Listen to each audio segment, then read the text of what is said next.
New York District is conducting what's called a remedial investigation for Governor's Island, which is a FUDS site, formerly used defense site. The island has a lengthy military history.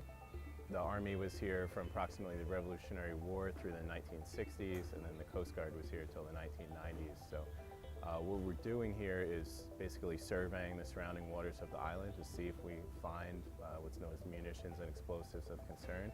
And for this particular site, the most common item we would expect to find would be a 15-inch cannonball.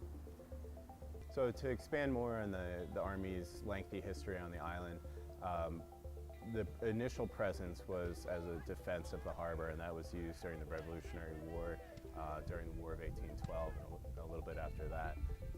And that's the reason that Castle Williams and Fort Jay were built on the island, to defend the harbor from this strategic position.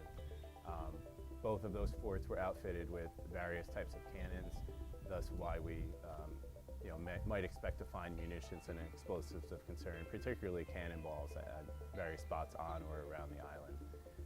The use changed throughout time. Castle Williams was later converted to a prison, which was used during the Civil War and periods after that. We were also here during World War I and World War II, in which it was used as a staging area for distribution of troops to various theaters of war.